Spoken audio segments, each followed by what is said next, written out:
At this point in the NFL season, we're finally starting to figure out who the good teams are and who the good players are on those teams. And today, we're going to talk about some not as good players or some players on some not as good teams and figure out whether you should be starting them or not this week.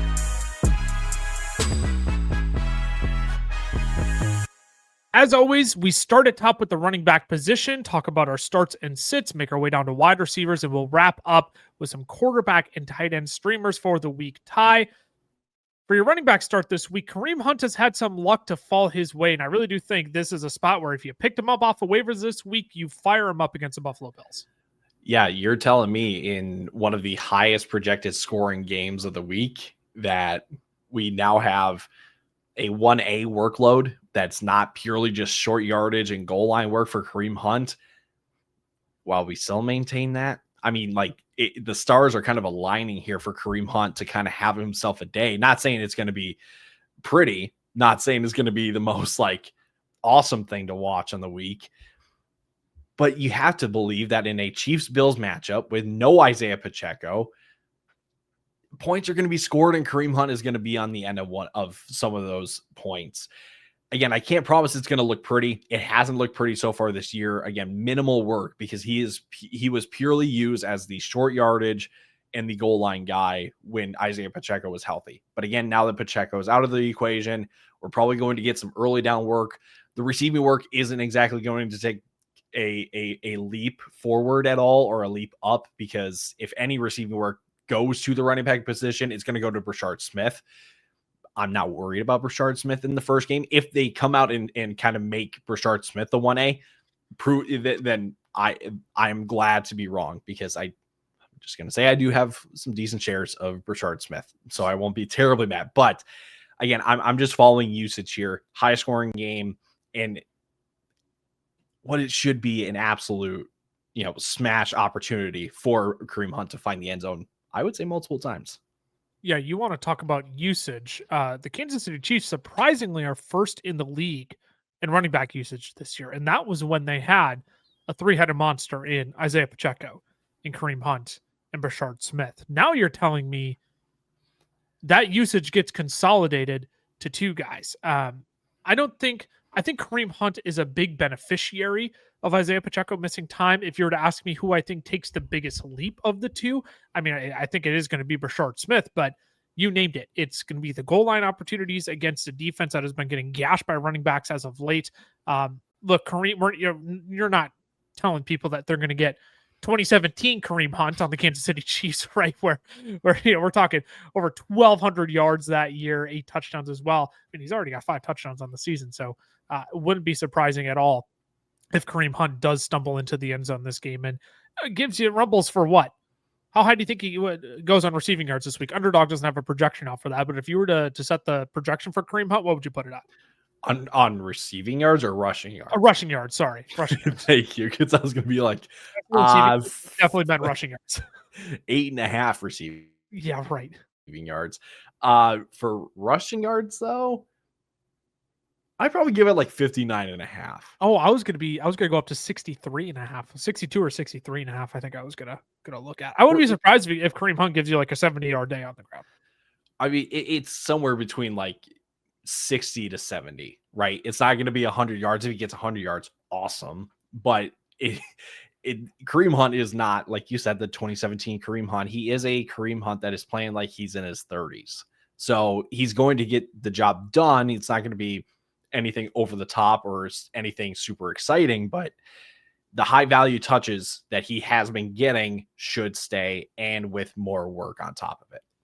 Now, before I dive into my running back start here, I just want to take a minute to acknowledge that 82% of you all who watch our videos aren't actually subscribed to our channel yet. So we can make a change to that quick. Why don't you hit that subscribe button, turn on the notification bell as well, so you know when all of our newest content is up. If you love fantasy football, this is the place to be. We're giving you our insights that Ty and I use to beat each other, and especially beat up on Cameron in all of our leagues. But also, we want to remind you of the fun and camaraderie that comes with fake football, right? We understand we're not perfect at evaluating this game. There is a lot of luck that comes with this. So we want to remind you of the fun and camaraderie that comes with playing this game of fake football with some of your closest friends. It's what brought us three together, and we know it's what's brought you and many of your friends together as well. So we'd appreciate it if you would support us in our little journey that we're going on here. My running back start of the week, I didn't go as fringy. I'm going Kamani Vidal.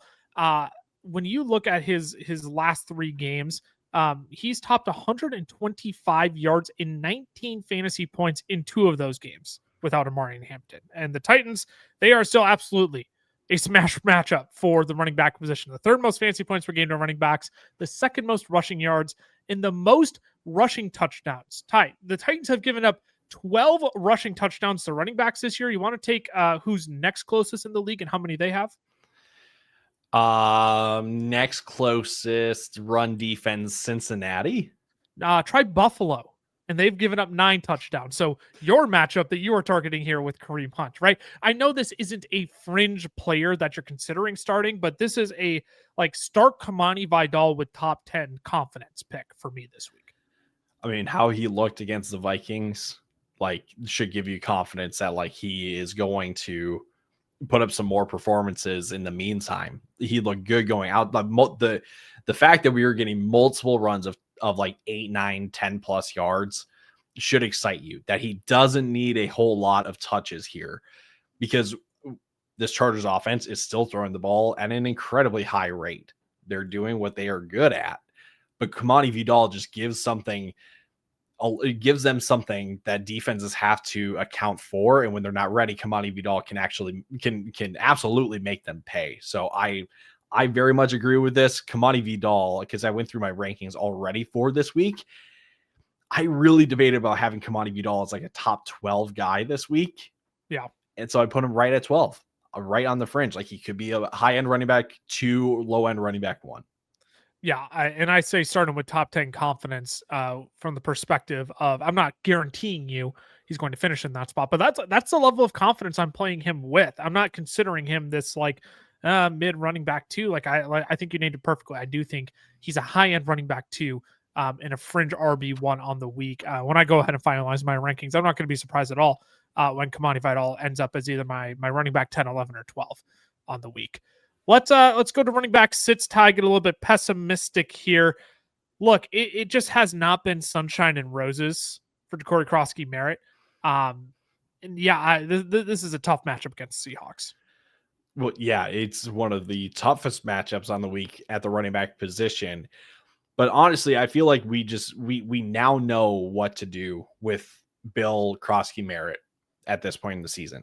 When Washington is projected to put up points, lead the game for majority of the time, he's going to be inside the top 24 running backs, because that's where he can absolutely feast. He gets the early down work, and that's where he gets the bulk of his touches.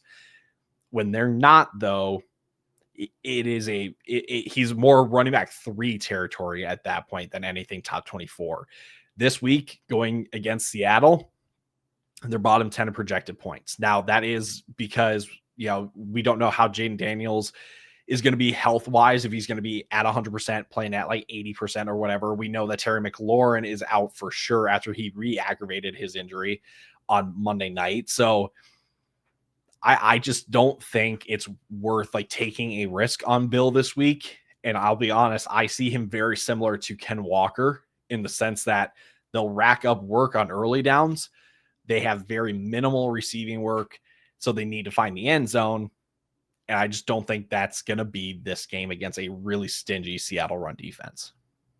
Per the great Rich Rebar over at Sharp Football Analysis, over the last 3 weeks, he's rushed 39 times for 119 yards. It's only 3.1 yards per carry.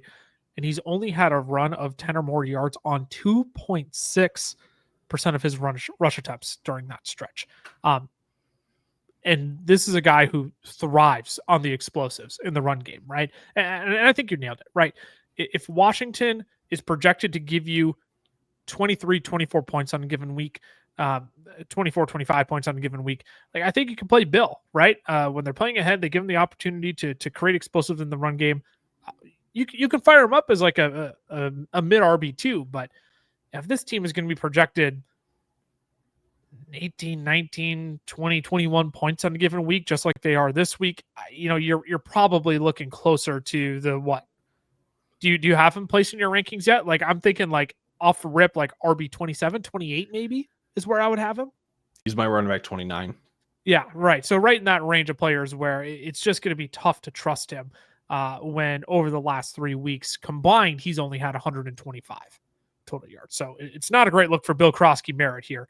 And you've probably noticed at this point, maybe you haven't, we haven't even hit the drop for Bill Krosky merit because I don't want to get amped for Bill if we're saying, no. I'm not interested in Bill this It's week. the Jonah Hill meme, right? Like, yeah, right. nah. Yeah, right. That's how everyone would be. Cut it. Anyways, I'll move on to my running backs of the week here.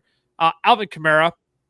Here's the deal. Per Michael Florio of NFL.com, Alvin Kamara is posting career lows in yards per attempt, rushing yards per game, yards per catch, receiving yards per game, and yards per touch. And this season is also his second lowest in success rate as both a rusher and a receiver.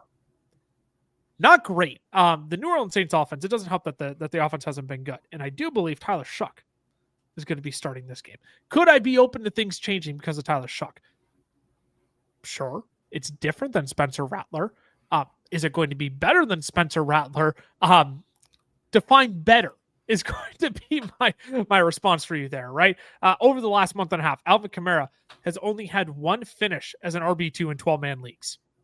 Not great, okay? So considering the Rams have only allowed one touchdown to the running back position and the second fewest fantasy points per game to running backs this year, I'm entirely disinterested. I'm good just seeing what happens with the Tyler Shuck experiment this week with Alvin Kamara riding pine. And you didn't even mention there's a Devin Neal problem here in this backfield. Somehow it was shocking to see Devin Neal absolutely like dominate, take over the third down work from Alvin Kamara. So you're getting early down carries, right, for Alvin Kamara, which sure, like it's a running back, he's going to get carries. But I've said this all along, like the reason why you have trusted and loved Alvin Kamara, the fantasy player, is because of the receiving work. The hit that we've seen in receiving work this year just doesn't really give you any confidence and a safe floor, because we've always known that the rushing production isn't really going to be what you're investing in with Alvin Kamara. So I'm not going to sit here and say that like this is going to be the Devin Neal kind of takeover game, right, but he is involved enough in this offense. He's involved enough that it's just the annoying thorn in Alvin Kamara's side that you're just like, man, I can't rely on it anymore. So he wasn't really reliable to begin with. I'm not going to lie. Maybe one or two games where you're like, actually, he kind of came through for me. Chances of that happening at this point, like you said, with Tyler Shuck at quarterback, Devin Neal being more of a piece in this offense, I just would rather have nothing to do with it. And but I do think that's where I'm open to Tyler Shuck changing things for Alvin Kamara in that regard. Maybe he does check down to Kamara slightly more. But if we do get a second straight game of Devin Neal taking over the receiving work for this Saints team, yes, I mean we're chalk then, bro. We're cooked in terms of Alvin Kamara's value, because that's where you're like the rushing work isn't anything that you're like stunned by. I mean the efficiency is way down. Don't get me wrong, but again, you named it. Part of the reason you draft Alvin Kamara is because of how crazy his usage in the receiving game is. And so if there's going to be another running back who's taking that away from Kamara, he just becomes immediately less valuable. So yeah, I'm good just waiting to see how this whole experiment plays out with Alvin Kamara on your bench. I just don't think there's a lot of upside to be had here right now in the Saints offense and how the running back position is currently functioning for this team. Today's show is brought to you by our friends over at Underdog, where you can get into the game this season playing Pick'em. It's extremely simple. Just pick higher or lower on two or more of your favorite players. For example, I'll pick the higher on Justin Jefferson, Jamar Chase, and Xavier Worthy. If I played $10 and got all three of them right, I would win $60 just by watching football. And that's the beauty of Pick'em. You can track your picks and your wins while you enjoy the game. Now, if you're not on Underdog yet, scan the QR code on your screen or use our code FELLAS when you sign up, because new customers will get $50 in bonus funds when you play your first $5 on the app. Plus, Underdog will give you a free pick to use in your first entry. Again, that's code FELLAS over on Underdog. Now let's get you back to the rest of the show. Alrighty, let's move it on to the wide receiver position here. We'll start with our starts at wide receiver. And Ty, this is a peculiar pick in my mind. Oh, interesting. I think it's peculiar because you're going with Keon Coleman as your start of the week. Mm-hmm. I think the simplest way to put it, I want as many pieces of this game as possible. If I have them on my team, there's a good chance that I'm going to try to find a way to put them in my lineup. Now, I'm not saying that like go pick up Elijah Moore, go pick up Curtis Samuel. No thanks. Go pick up Juju Smith-Schuster. No, I'm not saying that at all. But what I'm saying is, if there's a game to play Keon Coleman, if there's a game that you can play Hollywood Brown in, even this is the one, right? Keon Coleman, get this. He's targeted on 26% of his routes against man coverage this year. The Chiefs run an above average rate of man. And the last time that we saw Buffalo in what was a shootout of a game, right? Because they've put up 40 points before in high scoring games on their own, but in the shootouts, week 1 against Baltimore, 8 catches on 11 targets for 112 yards, and admittedly a very, very, very fluky touchdown. But the good thing that we saw here is, at least in that shootout game, is that, again, they needed to put up points. They threw the ball. Keon Coleman was getting some above average usage. I expect that to happen this week. I know Buffalo isn't exactly the most like pass happy team here. But again, I think the game script will warrant them to throw the ball, will need them to throw the ball if they do want to put up points and walk away with a win. Because I'm going to be honest, I don't know if this Buffalo defense is exactly going to be slowing down this Kansas City offense. I just can't get over the fact that the Chiefs have been really good against wide receivers this year. We're talking 6th fewest fantasy points of the position, but it's specifically when you look out wide, where Keon Coleman is playing as the primary X receiver for the Buffalo Bills. 84% of the time he's out wide. 6th fewest yards to perimeter wide receivers this year. He's only had more than 4 targets in 3 games this year. I don't know. I'm not sold that this is a game you have to play Keon Coleman in. I think I'm guessing most managers have at least one other running back or one other wide receiver that they could play ahead of Keon Coleman. I just don't think it's like, I don't want to say they're asking him to do too much as an X wide receiver. I mean, it's easy to say I would much rather have him play a power slot. That's super easy to say. I just think he's being asked to do a lot as a sacrificial X for the Bills. And I don't know if the Chiefs are the matchup you want to exactly take advantage of that matchup in. Sure. What's helped the Kansas City defense kind of limit the outside wide receivers is because they've played Trent McDuffie a lot more outside this year. So if Keon Coleman draws Trent McDuffie, he's going to be in for a tougher day. My bet, though, is that he's going to be doing more slot work, kind of following Khalil Shakir, than he is Keon Coleman. And then the other part of this, too, you had mentioned like some other running backs, some other receivers. Let's do a little name game. We can do a name game. I'm good with that. Would you rather start Ken Walker or Keon Coleman? Ken Walker. I can't believe you still have that much faith in Ken Walker. I just don't have. That should tell you more about what I think about Keon Coleman than it does Ken Walker. That's where I'm at. It says more about my interest in Keon Coleman than it does my interest in Ken Walker. I'm ready to chalk up an L on Ken Walker. I've been ready to chalk up an L on Ken Walker. But that should say more about what I think about Keon Coleman than I do Ken Walker. Okay. Both of our running back sits, Bill Krosky and Alvin Kamara, or Keon Coleman. I might be willing to chase Bill for the explosives. I might be okay playing Keon ahead of Kamara. That feels like a wash to me. Keon and Kamara feels pretty wash for me this week. Fascinating. You absolutely hate Keon Coleman.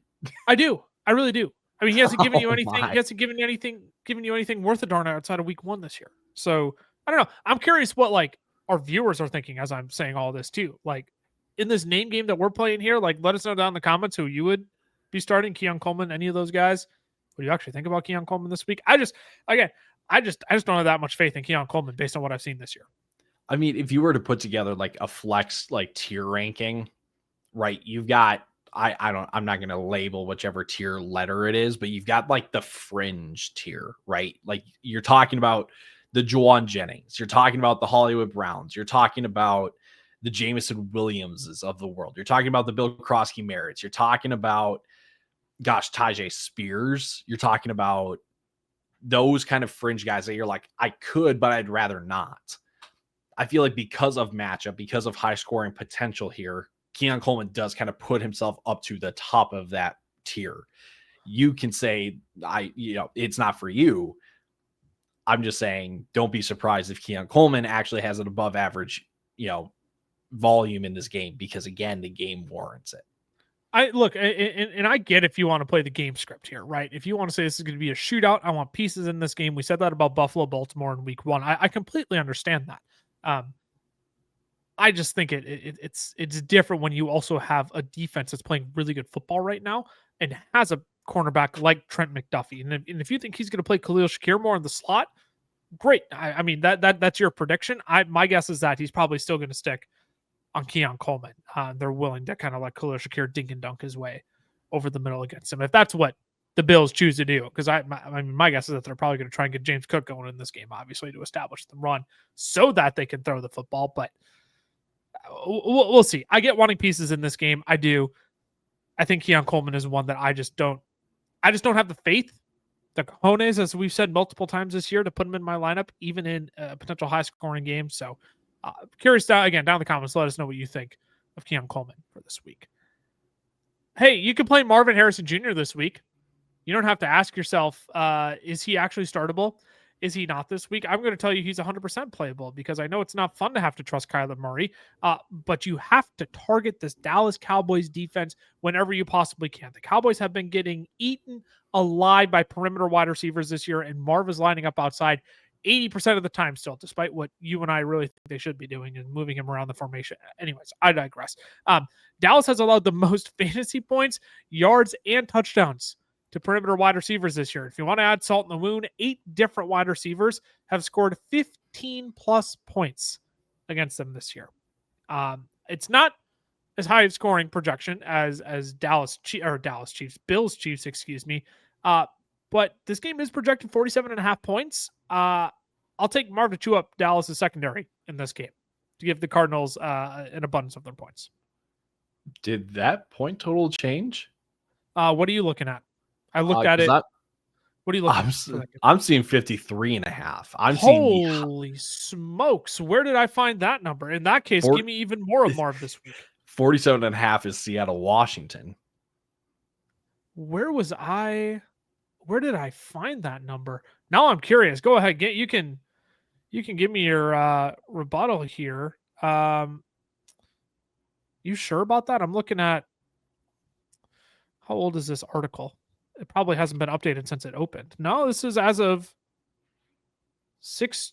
No, that doesn't make any sense. How does that? Eastern time. This was updated 25 minutes ago from USA Today. It says 47.5. So I'm guessing whoever wrote that article completely goofed. Yes, because shame on Blake Schuster. Shame on you, good sir. Shame on you. Shame on Blake Schuster. Come on, man. That's like that. That's actually, it's USA Today. It's probably the editor's fault, not Blake's. And it's both. It's both. Why would you put it? Come on, Blake, check your work, dog. 53 Editors check Blake's work for him. I want even more of Marv then. If it's 53.5, I want even more of Marv. I agree. What happens when we don't have FanDuel or DraftKings or anything in Minnesota? Yeah, come on, Minnesota. I can't fact check myself there. Anyways, not really. I could check myself there. Anyways, go ahead. Sorry, I'll quit stealing your feedback time. So yes, you're starting Marv. I feel like this is one of those games where, again, the matchup is right there. High scoring game. Like, this should be a really good Marvin Harrison Jr. game. And there's some way, somehow going to be a letdown where he's not going to get a volume. He's not going to get the volume that you want him to get. He may find the end zone, but I feel like Marv, yes, has a ceiling that he doesn't have most weeks, but that floor is still there because this is Arizona. Kyler Murray is expected to be the quarterback for this game. It's not Jacoby Brissett, if that makes a difference at all for those people that are on the anti-Kyler Murray train. Just make note of that for Marv this week. But I agree with you. You start Marv this week. The matchup itself dictates start. It tells you have to start Marvin Harrison this week. It feels like it's becoming a pattern where we can really pick and choose when we want to play Marv and when we don't. If it is a clearly tough matchup on wide receivers, you can just bet it's probably going to be a tough sledding day for Marv. But if you get a matchup like this, again, 53.5 total points against the secondary that's been taken advantage of all year by perimeter wide receivers, this is one where you just have to pick your spot with Marv. It's like, yep, good matchup.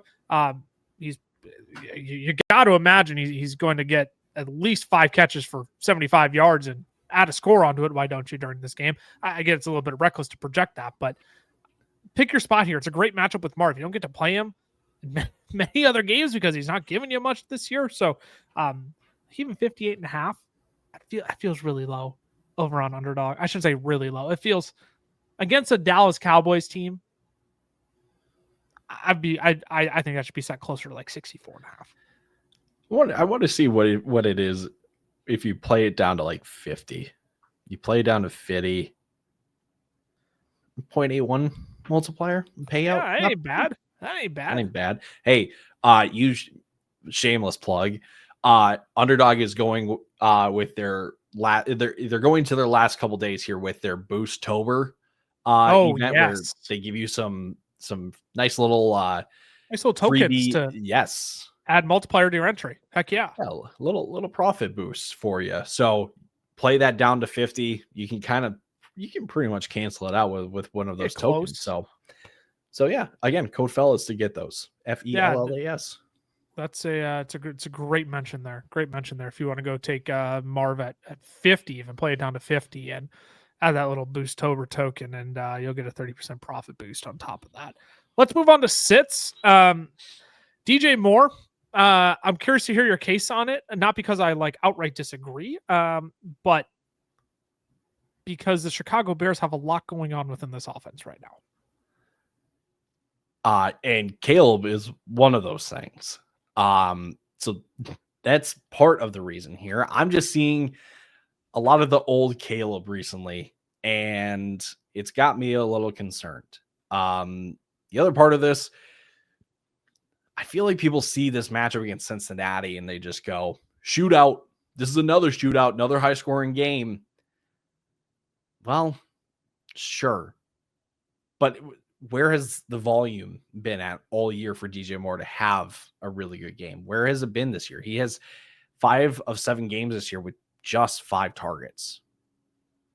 That's it. Like this, him and Caleb, regardless if you think that him and Caleb are not on the same page, whether he's kind of in the doghouse with Ben Johnson because of whatever, I just don't think it's worth trying to get cute with because it's Cincinnati on paper. Cincinnati's defense, if they're weak in one area, it's their run defense, not exactly against the passing game. Teams will exploit them in the run game. So that's where you will look at fantasy points against and be like, well, Cincinnati doesn't give up a ton of points. It's because teams run all over them, right? And if there's anything that we know about Ben Johnson so far, I go back to the New Orleans game. He doesn't mind giving DeAndre Swift 18 carries. He doesn't mind giving Kyle Monangai another 13 on top of it. He's going to do whatever the defense is weakest at, and it's the run game. So I feel like this is kind of a trap game for DJ Moore.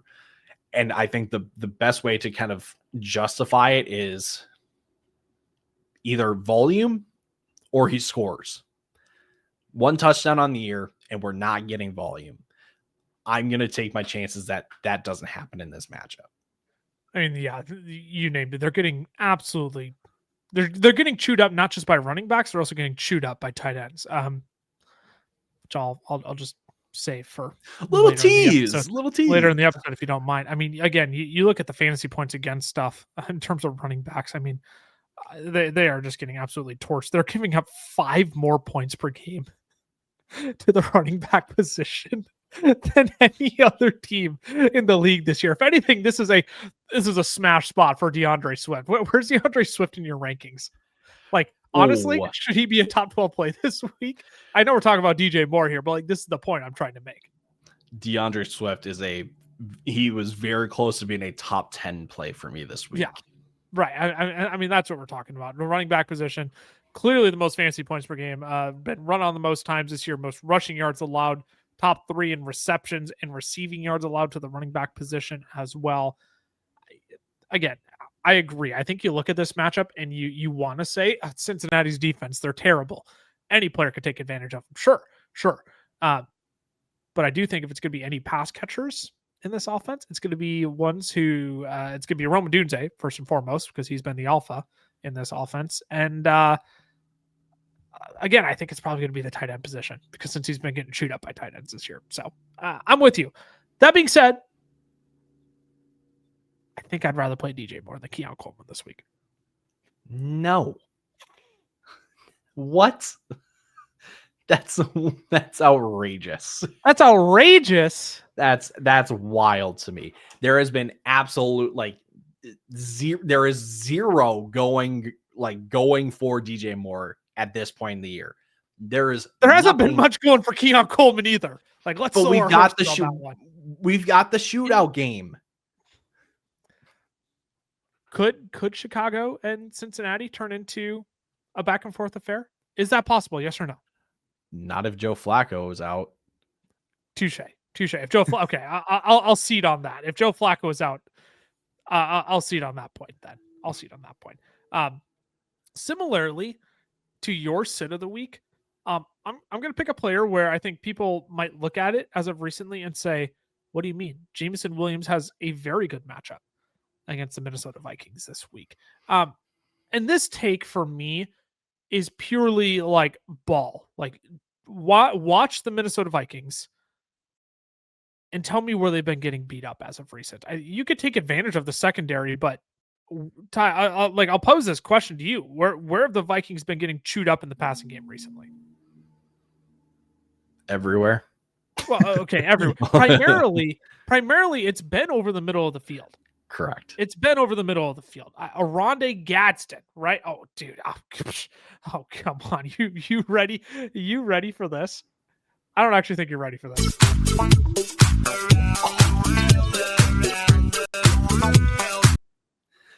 Yeah. I'm a fan. Oronde Gadsden. Around the world Gadsden. We got to get the Daft Punk drop in there, and it's less than 7 seconds. So YouTube, you can't flag us for copyright. Don't do it, guys. Don't do it. Absolute chumps over not the viewers. YouTube the platform. Now we're probably gonna get demonetized for this video, but that's okay. Oronde Gadsden last week chewed him up. 77 yards and a touchdown on 5 receptions. Ladd McConkey 88 yards and a touchdown on 6 receptions. Devonta Smith literally had himself a career day. 9 receptions, 183 yards, and a score against the Vikings 2 weeks ago. I think it's going to be Amon-Ra and Sam Laporta, who primarily eat in the passing game this week. And I think Jamo's going to be the odd man out because he's lining up outside 76% of the time this year, where the Vikings are still giving up the 4th fewest yards per game to wide receivers. So I don't hate the matchup. I think you can take advantage of the Vikings secondary. Don't hear what I'm not saying, but I just, again, similar to like a Keon Coleman, a DJ Moore, like Jamo just hasn't been anywhere close to productive enough for you to actually trust him. So I'm good. I'm passing on Jamo, even in a matchup where I think people might be tempted to play him. I am more interested in playing Jameson Williams over DJ Moore. Sure. I would agree. Not over Keon Coleman, though. Go Knowles. But this is like my trio of like, you could make a case for these players. They're all kind of in the same tier for me, where I'm just not interested. Right. Like sure, it can be a pick your flavor kind of argument at that point. You brought up the whole like middle of the field thing for the Vikings and how they are getting absolutely crunched there and just destroyed. They play too high coverage and leaving the middle of the field open on 69% of dropbacks. You want to know who's second? Is Jamo is he getting targeted that high? No, no, no, no, no, no, no, no, no, no, no. Oh, okay. I thought that's what you were implying. I'm like, holy smoke. No, Okay, I don't want to walk it back, but no. So again, Minnesota's defense 69% of the time playing with the middle field open. I see what you're asking here. I Yes. see what you're saying here. Yeah, The second team is Seattle at 62%. sure. Minnesota is playing It's an absurd rate. an absurd rate. And I don't want to call Brian Flores insane, but we've seen it in how he kind of disguises things and the fact that he doesn't move off of it. Like, isn't the definition of insanity doing the same thing over and over again and expecting a different result? He is insane for what he draws up and covers sometimes. I mean, like both from like a diagnosis perspective, but also from like a, oh my gosh, can you please stop getting killed by Ronte Gadsden and Lad McConkey? Yeah, like, can we stop having Josh Metellus try to crash the line of scrimmage and then have to haul rear end to get to center field? Like, yeah. Can we stop that? Maybe. Anyway, maybe one day we'll get that. I doubt it'll be this week, though. It'll be this week. It's not even going to be this year. The way that is going, it's not going to be this year. Okay. No. All that to say that, like, hey, can JMO have a game like Keishon Butte just did against Cleveland? Or who was it that they played the week before? Was that Tennessee? It was Tennessee. It was Tennessee. Where, like, he only walks away with like 3 targets, but he hauls in like a 40-yard touchdown. That's what you're hoping for with JMO. That's Bingo. Literally what you're hoping for week in and week out. You're hoping for one play. Yeah. And I don't want to bet on that one play when the Lions could chew the Vikings up in every other aspect of the game. They could get up on the Vikings 21-3 in this game, and then it's just David Montgomery and Jahmyr Gibbs the rest of the game. That's a legitimate possibility. Jahmyr Gibbs might legitimately have like 200 rushing yards. David Montgomery might have 2 scores. I'm going to throw in a slip on that over on Underdog this week. Play it up to the max. Play it up to the max. 5.5. Why not? Why not? Why not? Who says no? Before we get to quarterback tight end streamers here to wrap out the show, make sure you join us live on Sundays. We'll be answering all of your start sick questions. We apologize for the inconvenience that came up last week where we weren't able to go live. It was a bunch of last minute things Ty and Cam had to sort out while I was out of town. So we'll be back this week though. So again, make sure you subscribe to the notification bell as well, so you know when we go live, and we'll take care of all your lineup questions before kickoff if you do want a second opinion on anything. We're going to stick to this game, Ty, because even though Jameson Williams might not be the biggest beneficiary of Jared Goff's production, this is easily a game where Jared Goff could give you 20+ fantasy points against a struggling Vikings defense. Yeah. First and foremost, we have indoor Jared Goff again, ladies and gentlemen. That's what it is. I'm just saying. I mean, maybe that's all that I really need to say. Jared Goff has had a ton of success against the Vikings in recent memory. Going back to 2022, he's averaging 282 yards per game and about 2 touchdowns. Doesn't take a rocket scientist to say that this Minnesota defense can be shredded, just like we talked about with JMO. Over the last month, allowing the 4th most fantasy points of quarterbacks, 10th most yards per game, 3rd most touchdowns. I'm fully aware that Jared Goff probably isn't available in your league. So this is my message. If you got him, start him. My quarterback stream this week is Sam Darnold with Seattle Seahawks. He's actually been very trustworthy in plus matchups this year. Finished as a quarterback 10 versus New Orleans, quarterback 2 versus Tampa Bay, quarterback 9 versus Jacksonville. And this week you get Washington, who's given up the 5th most fantasy points per game to quarterbacks this year. And per Jamie Eisenberg over at CBS, only one quarterback has failed to score at least 19 fantasy points against the Commanders this year. So I think good things are coming here for Sam Darnold in a game where I definitely think you could take advantage of Washington's secondary. I would expect a big game for JSN, and I think you're going to get a productive day from Sam Darnold as I don't want to say a fringe quarterback one. I haven't quite finished up polishing my quarterback rankings, but Sam Darnold is going to be one of my favorite plays this week because he's been playing exceptionally well in this play action downfield shot. offense that Clint Kubiak is having him thrive in so far. We'll pivot to tight ends because, Ty, you're going to take one of Sam Darnold's pass catchers here as your stream of the week, AJ Barner. AJ freaking Barner. Yes, I'm talking about a guy that only has 22 targets on the year as a stream. Doesn't sound I don't right. care. 4 touchdowns. Give me the higher on that over on under to 1.67. I'll take a dart throw higher on that. Yeah, I almost kind of full transparency. I was this close from like cherry picking a stat for AJ Barner where I was like, hey, look, when a passing game uses a tight end, Washington is susceptible. Like we've had the Kyle Pitts game, we've had the Tucker Kraft game, the Jake Ferguson game.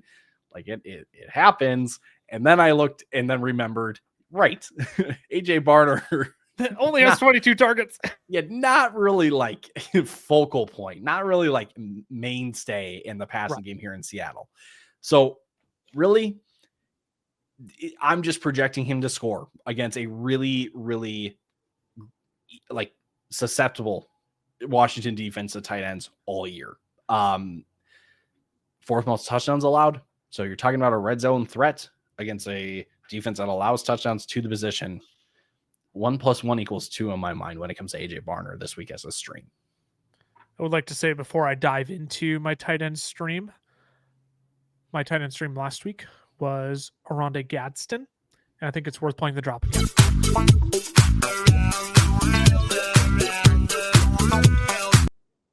I'm going to abuse that drop. It's so good. Run it back.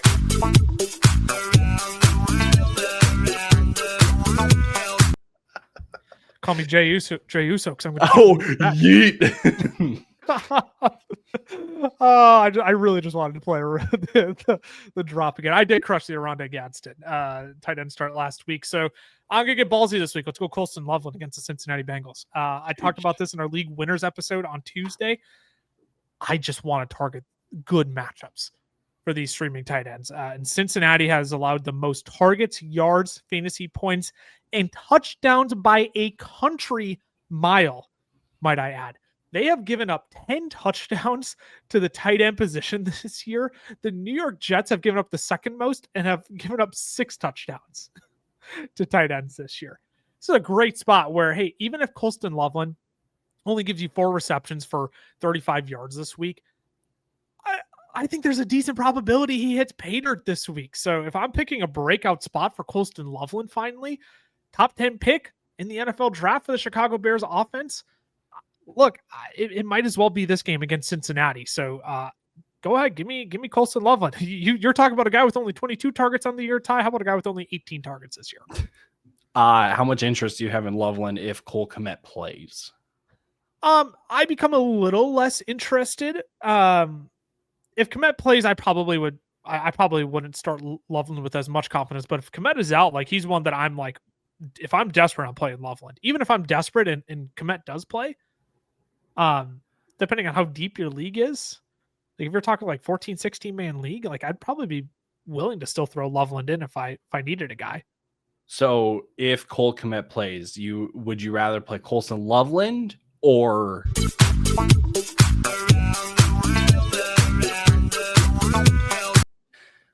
do you know who I would rather play? I just wanted to make sure. Not because I wanted to play it again. No. I was just wanting to make sure. That's all. You know who I would much rather play. I would rather play Around the World Gadsden. Gosh, I hate that Cam's actually going to get that to freaking work. Aronde Gadsden. Can I just say, I'm willing to take a bet that he didn't come up with it, and he's gonna. I've got a hunch. that did not come out of that. He totally stole it from somebody on Twitter, and now we have to figure out who it was, and now we need to give him credit for the fact that we now. He found like user like 293877641, and their comment was around Gadsden going around the world with 150 plus receiving yards in this game. And he was like, "Wait a second, around the world, Gadsden. I'm going to change my dynasty team name to that." Oh gosh, don't get me started. Hey, I'll never forget the time where I named him as my stream back in week 4, and brother didn't even know where he went to college. He went to where was he? Big O, Big O, Big O.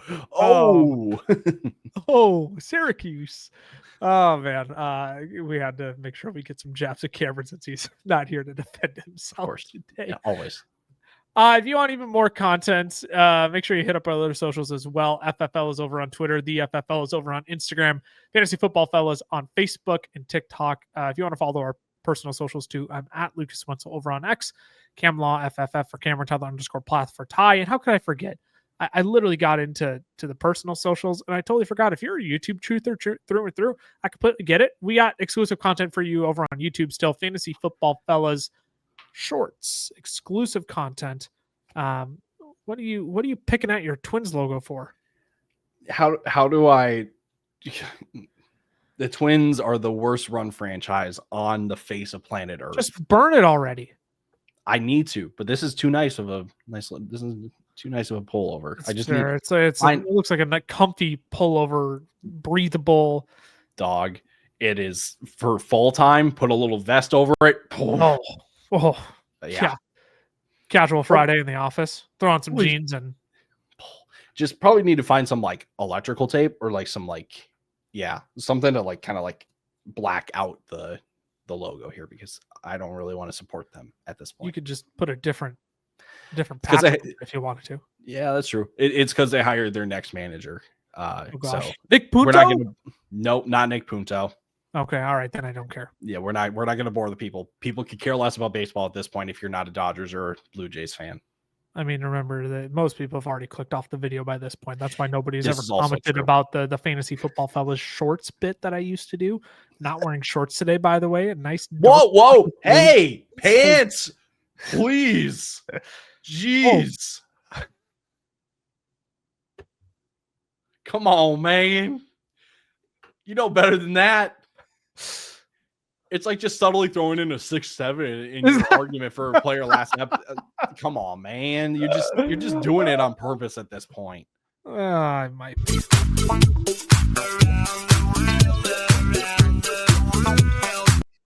All right, we'll get you all out of here now. Thanks so much. Make sure you tune in live on Sunday for any final start sit lineup decisions you may have before week 9. Enjoy Thursday night football. We'll see you on Sunday. Deuces.